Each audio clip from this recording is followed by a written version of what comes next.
Today we're going to look at absolute value problem. Absolute value falls under further studies in mathematics. In some context, we can bring in the more simple ones into core as well. Here we have a problem. We are asked to solve for p if absolute value of p plus 2p is equal to 5. We need to understand the foundation of absolute value. Absolute value bar, whenever you have absolute value bar, the rule is that whatever you have inside can never return a negative value. So absolute value of negative 2 is 2, absolute value of 5 is 5. So whatever you have inside, whether it is positive or negative, can only return a positive value. So we have two conditions, and those conditions are what gives the foundations of absolutes.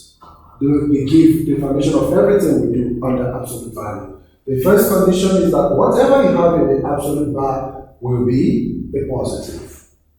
Whatever you have in the absolute bar can be a positive. Whatever you have also in the absolute bar can also be a negative. But irrespective of what you have, it's supposed to return a positive value. So we consider all options, whether it is a positive or negative, it will return the same. So we will use this to simplify the expression and then solve for them done.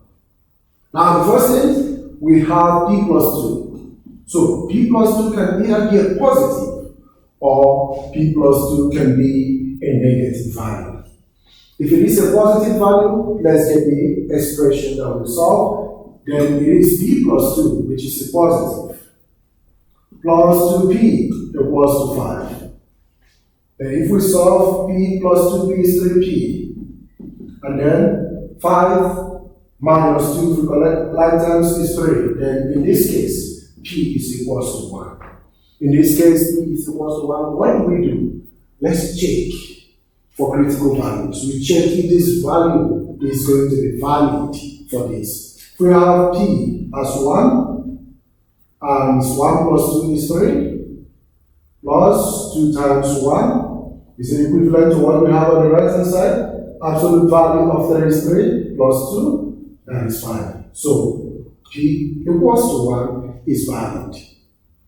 Now, if p was a negative value, if p plus 2, what we have in the absolute value, was a negative value, we will return negative of what we have inside. Remember, for it to be positive, it could have been a negative or a positive. That means two options. It will still return a positive. So if it was a negative second condition, then we have this in the expression or the equation. Then this will give us negative p, negative 2 plus 2p equals to 5. Now, negative p plus 2p is p. And then 5, this is minus 2 plus 2 becomes plus, is equals to 7. We also need to check for critical values that are valid. If p is equals to 7, we have 7 plus 2 is 9. 7 plus 2 is 9. Absolute value of 9 is also 9. Plus 2 times 7 is 14. Now the question is 2 times 7 is 14. Now the question is, absolute value of this is 9. 9 plus 14, is it equivalent to 5? 9 plus 14 is actually 23.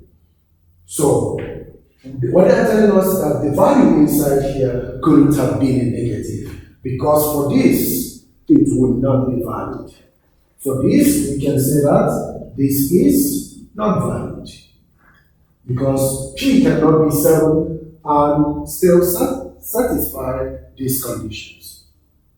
So, for what we have here, it can never be a negative value in the absolute value bar. So, this is how we solve for absolute value space. It is very important that you check, because these conditions must be met, and we need to check if these conditions are valid. In some cases, both of them will be valid for the given expression.